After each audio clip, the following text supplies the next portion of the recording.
السلام عليكم.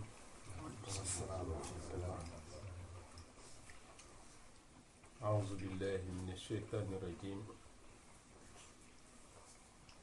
بسم الله الرحمن الرحيم. الحمد لله رب العالمين الرحمن الرحيم مالك يوم الدين. إياك نعبد وإياك نستعين. اهدنا الصراط المستقيم صراط الذين أنعمت عليهم وغير المغضوب عليهم ولا الضالين آمين. اللهم صل على سيدنا محمد الفاتح لما أغلق والخاتم لما سبق ناصر الحق بالحق والهادي إلى صراطك المستقيم وعلى آله حق قدره ومقداره العظيم.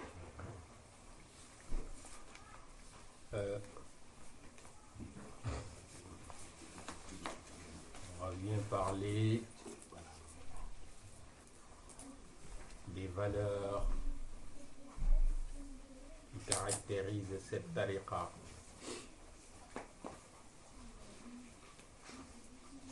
On avait l'intention de parler d'aujourd'hui de Cheikh Omar, mais on va le reporter la semaine prochaine, Inch'Allah. Et aujourd'hui, on va parler de la place de l'istighfar dans la tariqa. Qu'est-ce qui fait que quand on fait le wird, on récite 100 fois Astaghfirullah. Quand on fait la wazifa, on récite 30 fois Astaghfirullah al-azim allazi la ilaha illa huwa al-hayy al-qayyum. Quand on fait la hadrat al-jumu'ah, on commence par Fatiha Astaghfirullah al-azim allazi la ilaha illa huwa al-hayy al-qayyum 3 fois. Salatul Fatih 3 fois avant de commencer Haylala et les zikr de mort. Ça veut dire tout simplement que cette tariqa est une tariqa de purification. Une tariqa qui purifie le disciple parce qu'on ne peut pas accéder à la hadratul ilahiyya si nous ne sommes pas assez purs, si nous n'atteignons pas le degré supérieur de la pureté et de la propreté spirituelle. C'est pour ça que Sénéchal radiallahu anhu, il enseignait beaucoup cette notion de purification. En dehors du wird, en dehors de la wazifa, de la hadrat al-jumu'ah, il donnait des azkars spéciales pour se purifier. Et même le fait d'être autour d'un cercle de wazifa, ça fait partie des garanties de la wazifa, du cercle de la wazifa, que quelqu'un qui s'y assoit, en se levant, il a ses péchés effacés. Autour du cercle de la hadrat al-jumu'ah, et ça c'est un hadith, sallallahu alayhi wa sallam, dans un hadith très long, que j'ai l'habitude de citer, Allah il a des anges qui se promènent sur terre pour chercher les endroits où on fait le zikr. Quand ils trouvent un endroit où on fait le zikr, ils appellent leurs autres collègues anges en leur disant venez voir ce que vous cherchez. Et ils vont assister, après ils vont rendre compte à Allah subhanahu wa ta'ala. Et ensuite Allah leur dira de dire à tous ceux qui ont assisté à cette assemblée,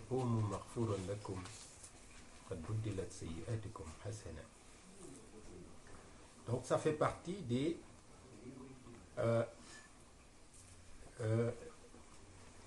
privilèges du cercle de zikr. Mais qu'est-ce qui fait que dans la tariqa, tout le temps, Sayyidina Cheikh radiyallahu anhu insistait sur ce point? Parce que c'est le point qui empêche d'avancer. Moins on est pur, moins on avance. Et il y a des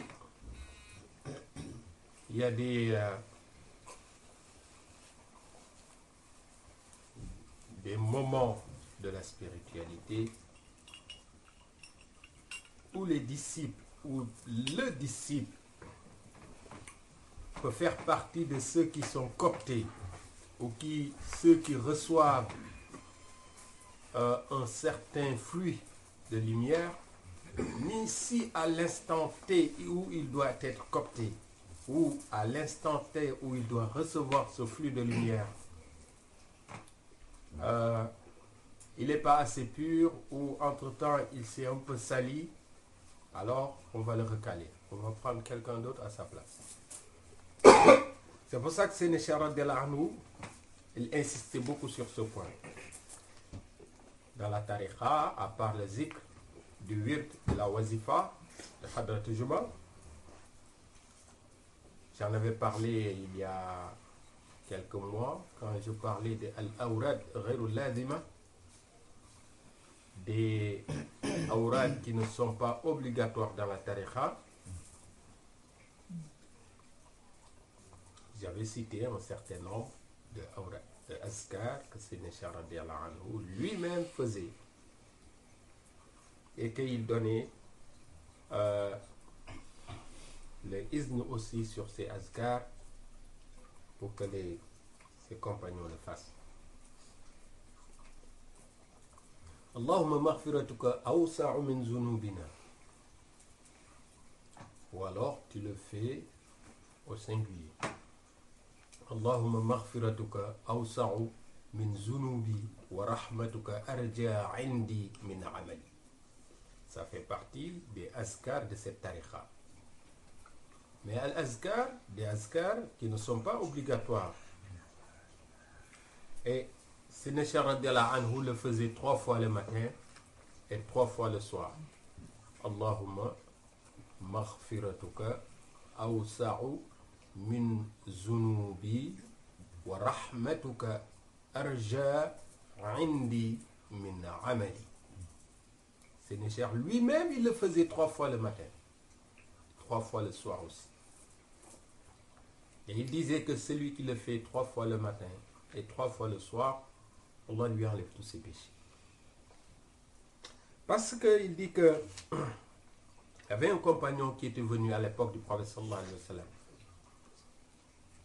et qui avait dit au prophète sallallahu alayhi wa sallam qu'il avait un problème avec les péchés. Il faisait trop de péchés. Le prophète sallallahu alayhi wa sallam lui avait dicté ce doigt. Il lui a dit répète.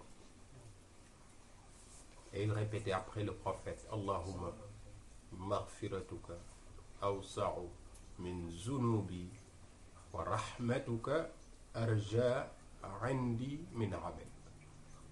Il a répété une fois, le prophète sallallahu alayhi wa sallam le dit encore une deuxième fois, il lui dit répète, il a répété. Il le dit encore une troisième fois, il lui dit répète et il a répété. Il lui dit lève-toi, Allah il t'a pardonné. Donc pour vous dire que Sayyidina Cheikh radiyallahu anhu, tout ce qu'il fait dans cette tariqa, eh bien c'est authentique. Et c'est le prophète sallallahu alayhi wa sallam qui lui a donné l'autorisation d'aller. Mais il y a un autre istighfar aussi, mais un peu plus long que le premier. Mais ce istighfar,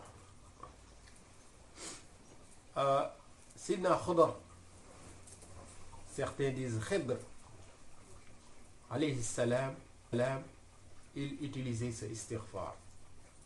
Et Khudar, c'est lui qui, c'était un contemporain de Moussa alayhi salam.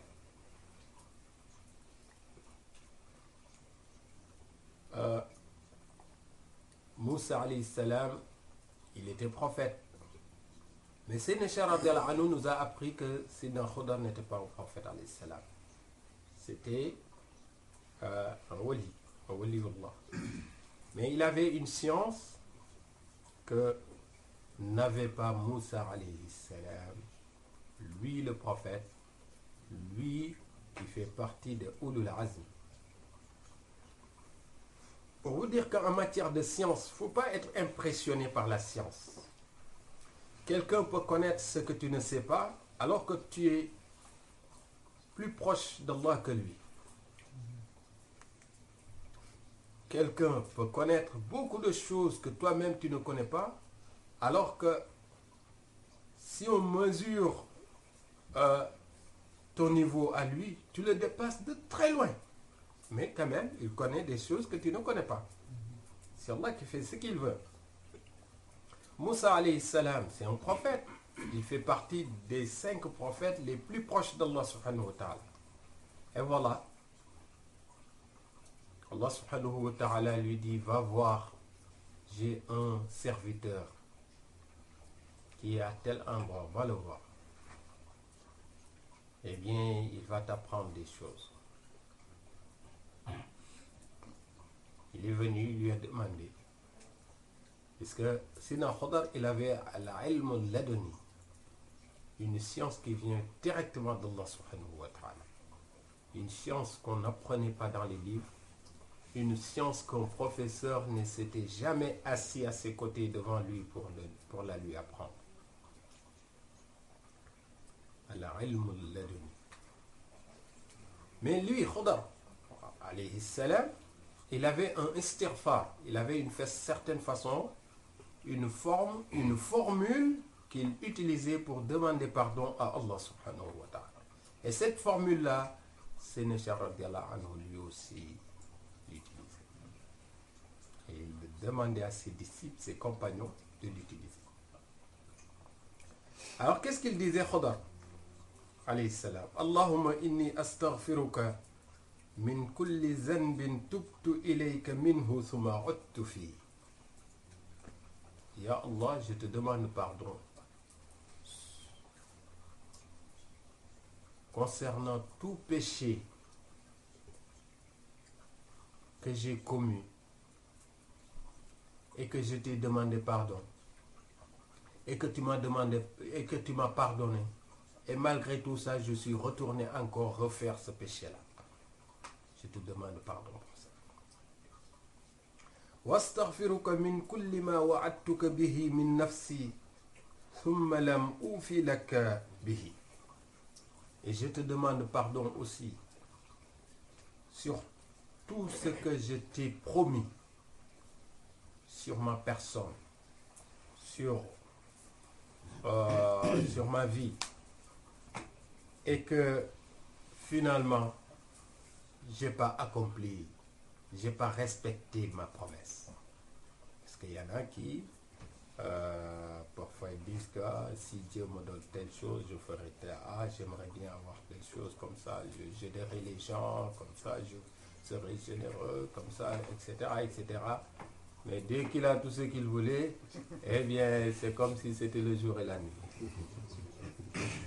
Qu'Allah nous protège, Inch'Allah. Parfois l'homme, c'est comme si parfois il croit pouvoir tromper Allah subhanahu wa ta'ala. C'est que l'homme, ce qu'il ne sait pas, c'est que Allah il sait ce qui n'est pas encore arrivé.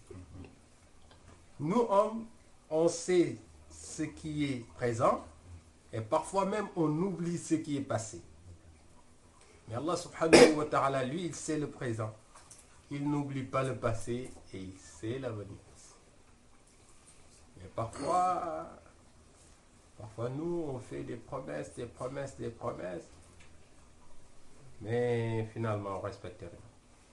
Alors, bon, c'est vrai que ça nous fait sourire, mais parfois, ça nous arrive aussi. Ça nous arrive aussi. Alors il dit Allah wa astaghfiruka min kulli ma wa'adtuka bihi min nafsi thumma lam ufidaka bihi. Wa astaghfiruka. Et là c'est une troisième demande. Wa astaghfiruka min kulli amalin aradtu bihi wajhaka fa khalatani fihi ghayruka. Je te demande pardon sur toute action que j'avais l'intention de faire rien que pour vous, et qu'au moment où j'étais en train d'accomplir cette action, j'ai rajouté autre chose. Mon intention première était saine et sincère, mais entre-temps, j'ai mélangé, j'ai rajouté. C'était pour Allah au début, mais après, j'ai voulu montrer qui j'étais. J'ai voulu montrer que je savais faire. Mais après, j'ai voulu faire de sorte que les gens me remercient. Mais après, j'ai voulu que les gens disent « Ah oui, qu'est-ce qu'il a une belle voix. Ah, qu'est-ce qu'il est intelligent. Ah, qu'est-ce qu'il est beau. » Alors qu'au début, mon intention, c'était de faire rien que pour toi, Allah subhanahu wa ta'ala. Etc., etc. Les exemples sont nombreux. Souvent, on se lève pour faire quelque chose pour Allah, mais après, il y a Shaitan qui vient, qui nous perturbe. Parfois, notre nafs aussi, parce que nous, on est imparfaits. On veut être remercié. On veut être... que les gens disent du bien sur nous. On veut être vu, connu. Ah oui, la notoriété, etc., etc. Et ça arrive à beaucoup de gens. À beaucoup de gens. Beaucoup de gens. Et même à nous, ça peut nous arriver. Qu'Allah nous préserve. Se lever pour faire quelque chose pour Allah, et ensuite il y a ton nafs qui intervient. Alors ça gâche tout, parce qu'Allah, il ne veut pas qu'on l'associe à quoi que ce soit. Il ne veut pas qu'on l'associe à qui que ce soit.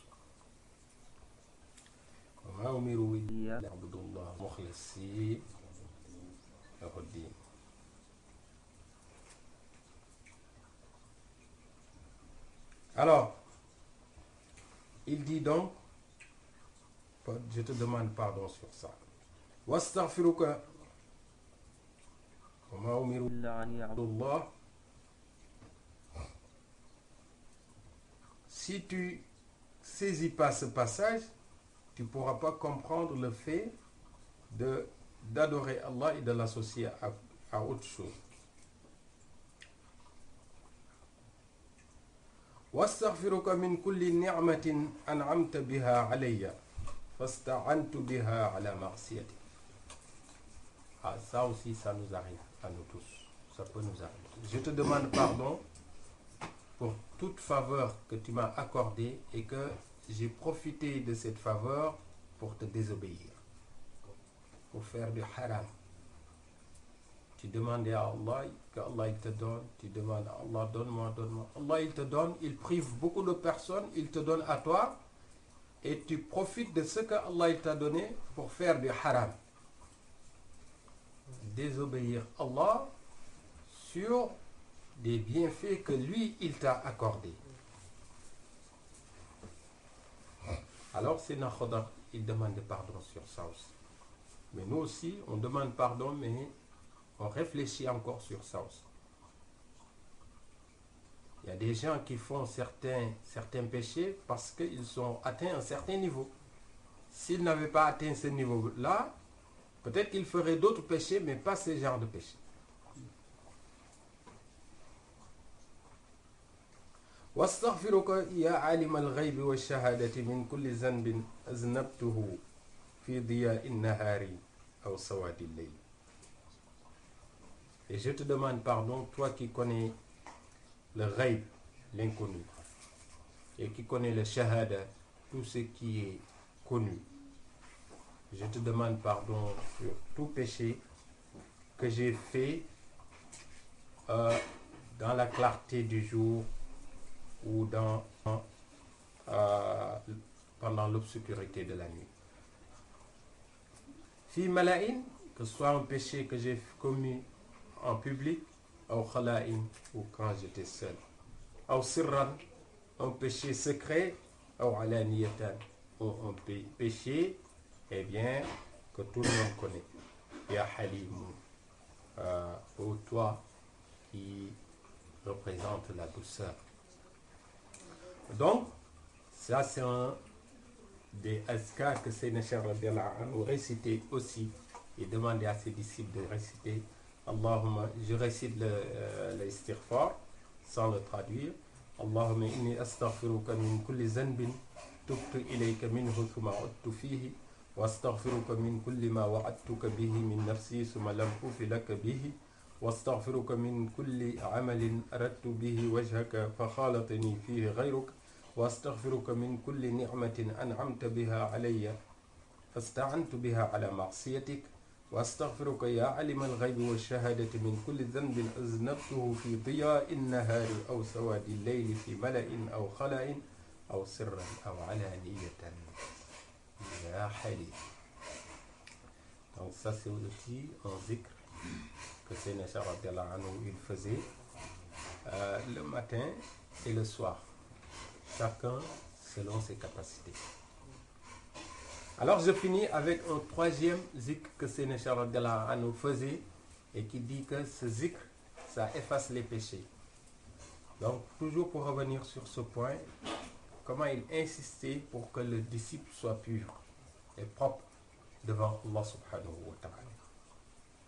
Et c'est ce qu'on appelle wazifatul yawmi wal layla.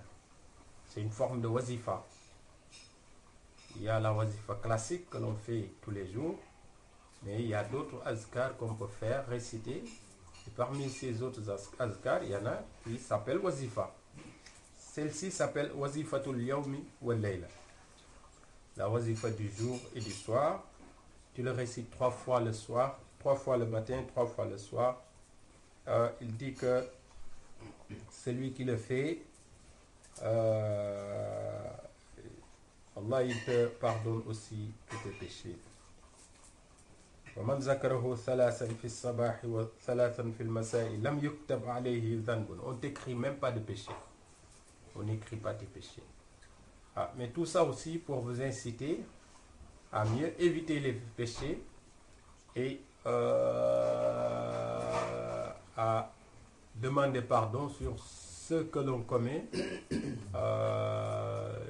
par inadvertance, comme on dit, Inch'Allah. La ilaha illallah, Allahu Akbar. Celui-là, il est court. La ilaha illallah, Allahu Akbar. La ilaha illallah, wahdahu la sharika lah. La ilaha illallah, lahul mulku wa lahul hamdu. La ilaha illallah, wa la hawla wa la quwwata illa billahi al-ali al-azim. C'est ça qu'il faut dire 3 fois. Tu le dis 3 fois le matin, 3 fois le soir.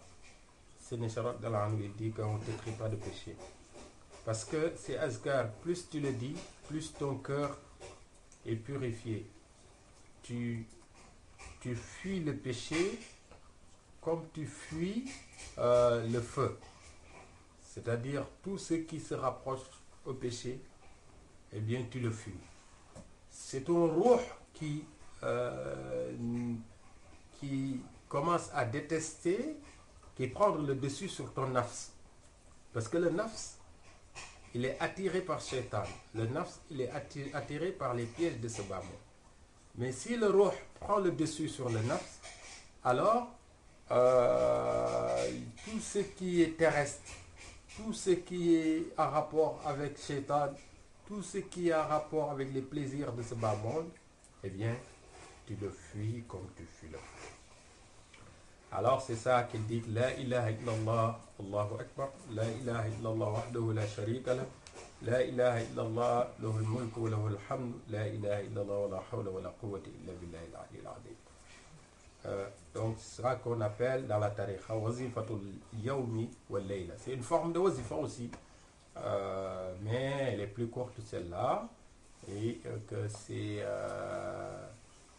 très efficace pour te faire de sorte que tu détestes désobéir à Allah subhanahu wa ta'ala. Et il rajoute aussi que celui qui le fait, tout ce qui le fait tout le temps, tout ce qu'il demande à Allah, Allah le lui donne, Inch'Allah. Et qu'Allah nous accepte toutes nos adorations, Inch'Allah. أقول قولي هذا واستغفر الله لي ولكم ولوالدي ولوالديكم فاستغفروه إنه كان غفارا. اللهم صل على سيدنا محمد الفاتح لما أغلق والخاتم لما سبق ناصر الحق بالحق والهادي إلى صراطك المستقيم وعلى آله حق قدره ومقداره عظيم. إن الله وملائكته يصلون على النبي يا أيها الذين آمنوا صلوا عليه وسلموا تسليما. صلى الله تعالى عليه وعلى آله وصحبه وسلم تسليما. سبحان ربك رب العزة عما يصفون وسلام على المرسلين والحمد لله رب العالمين.